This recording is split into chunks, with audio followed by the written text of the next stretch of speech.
Jadi akhirnya saya memutuskan untuk resign dari hotel tersebut tahun 2017 kalau nggak salah, tahun 2016. Jadi dari tahun 2014 langsung tahun 2015-nya di hotel. Nah, tahun 2016-nya resign. Saya cari pekerjaan lain. Dan alhamdulillah Allah masih kasih rezeki buat saya. Saya bekerja di salah satu bank swasta nasional ya, terbesar di Indonesia. Saya bukannya bermaksud sombong, saya hanya bercerita pengalaman-pengalaman saya aja. Yang memang mungkin menurut kalian baik ya silahkan kalian tiru ya, atau kalian lakukan, atau yang mungkin sekiranya buruk-buruk silahkan kalian bisa tinggalkan saja. Sekedar pengalaman saja. Saya pernah bekerja di Bank Sentral Asia, di daerahnya cabangnya itu cabang di Jakarta Pusat ya, di daerah Harmoni. Saya bekerja sekitar kurang lebih 2,5 tahun. Jadi kalau dulu di BCA itu kan ada namanya magang bakti BCA. Magang bakti BCA itu memang ada periodenya sekitar 1 tahun pertama kita magang, kemudian 1 tahun keduanya 1 sampai 3 tahun. Jadi kita kontraknya itu per 1 tahun sampai 3 tahun ya. Jadi sampai 3 tahun. Kalau memang kinerjanya bagus bisa nanti dipromosikan menjadi karyawan tetap. Cuman memang harus sarjana ya. Jadi karena saya lulusan SMK ya, mungkin belum rezekinya di situ.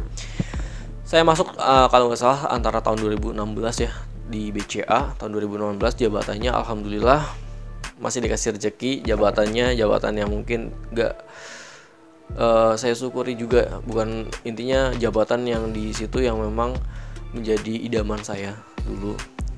Mungkin sebagian orang ya menganggap nggak tahu entah itu jabatan itu baik atau enggak. Ya menurut saya pada saat itu di tahun 2016 itu saya sangat senang, saya sangat bangga sekali saya bisa duduk di kantor BCA sebagai teller ya.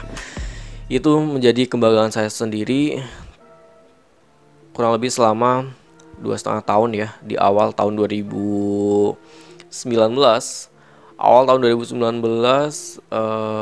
saya memutuskan untuk resign juga. Jadi kerja di tahun 2016, 17, 18. Jadi tahun 2017 ya. Intinya sekitar hampir mau 3 tahun, hanya saja nggak selesai 3 tahun karena memang ada sebuah masalah atau mungkin ada yang memang sudah tidak serak lagi sama kerjaan di situ. Saya di BCA sekitar 2,5 tahun. Awal 2019 memutuskan untuk resign, memutuskan untuk mengundurkan diri dari perusahaan tersebut dengan alasan ya mungkin nanti saya jelasin ya kalau memang masih ada waktu. Kemudian alhamdulillah saya memutuskan untuk usaha. Saya punya usaha sama teman saya dulu, partner saya, namanya Nasi Lewat Bang Gendut. Boleh nanti bisa kepoin Instagramnya di sini. Nasi Lewat Bang Gendut ya. Nasi Lewat Bang Gendut, nanti itu usaha saya sama teman saya. Jadi kita ada mitra.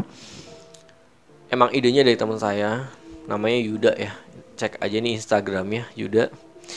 Partner saya ide-ide kreatif mengenai wirausaha atau wira swasta itu dari dia semuanya. Sekitar setelah saya resign dari BCA, langsung mencoba untuk bisa berkarir di dunia usaha atau wira swasta ya. Usaha dan itu memang pasti ada pasang surutnya. Usaha-usaha itu memang pasti ada pasang surutnya ya, kita harus terima aja. Kurang lebihnya sekitar umurnya baru 1 tahun ya, dulu 1 tahun, dari 6 bulan sampai 1 tahun itu alhamdulillah dari catering, kemudian dari yang ada warung, kita buka warung juga pernah ya, alhamdulillah bisa lancar. Cuman memang karena mungkin terkendala juga kadang pasang surut ya. Kalau usahakan memang gajinya nggak tetap kayak kita kerja di kantoran ya. Jadi kita usaha ya kita harus bisa manage juga mengenai finansialnya, mengenai mengenai finansialnya, mengenai daya beli dan lain sebagainya.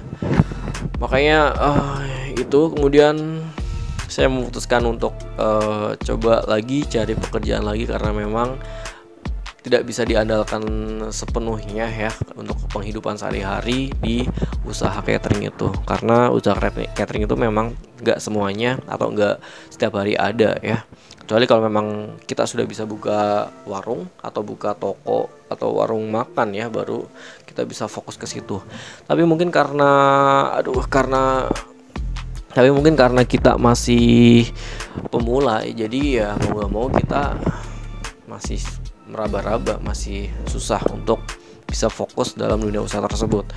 Dan pada akhirnya kita coba untuk cari pekerjaan lagi. Sampai saat ini alhamdulillah Allah masih kasih rezeki terbaik buat saya dan rekan-rekan saya. Saya bisa bekerja di salah satu perusahaan retail terbesar di Indonesia.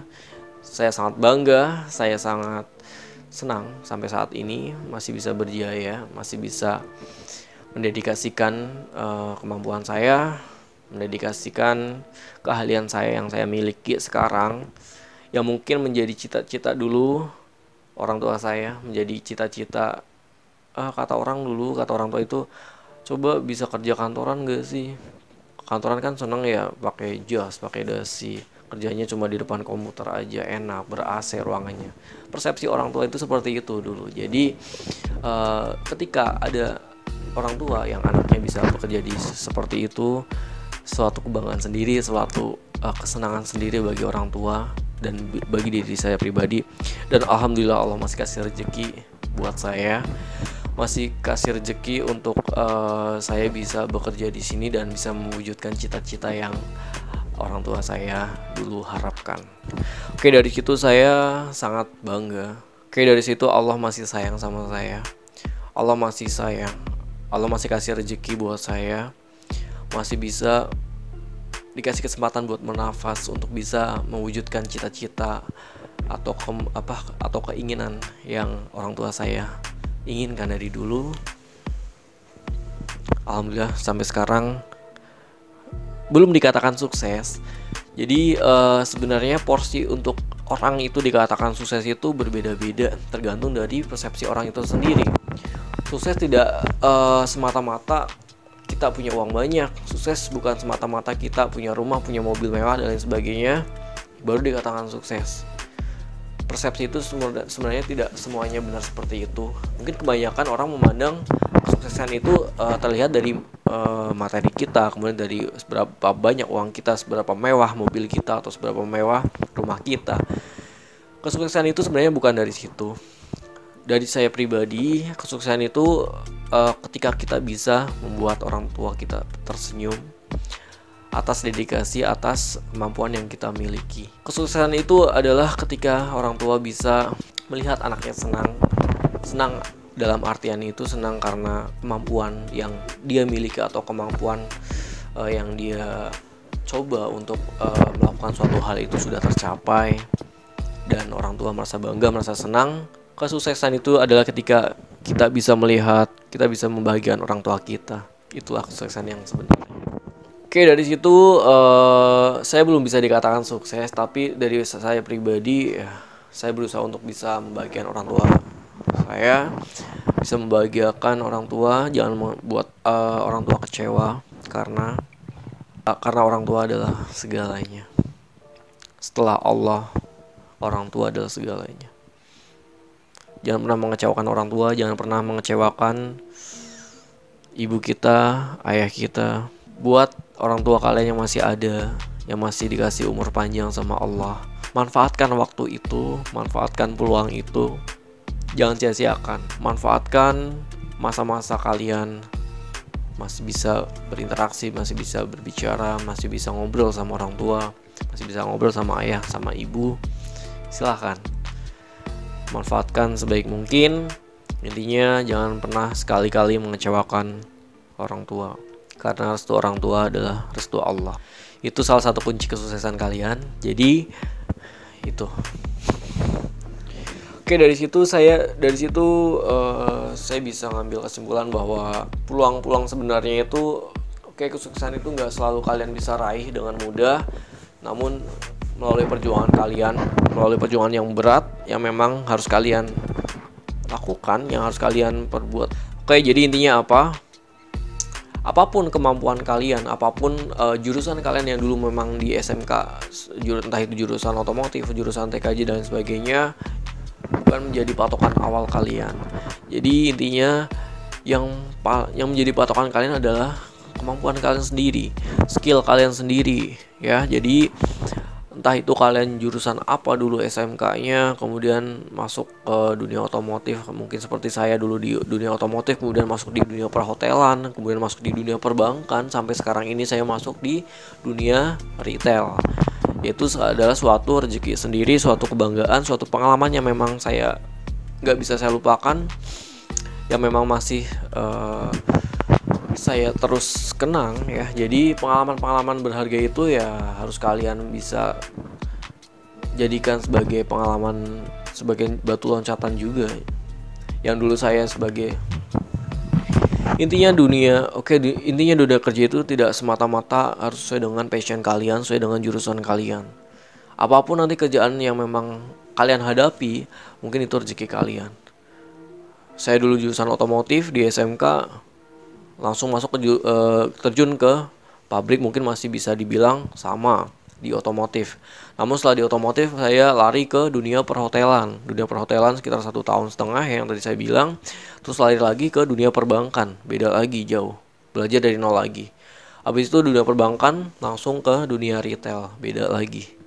Ya, jadi intinya apapun pengalaman itu jadikan pengalaman yang sangat berharga, jadikan pengalaman yang memang gak bisa dilupakan, sebagai pengalaman yang sebelumnya mungkin gak pernah orang lain mungkin rasakan, kita bisa rasakan, yaitu menjadikan sebagai kenangan kita.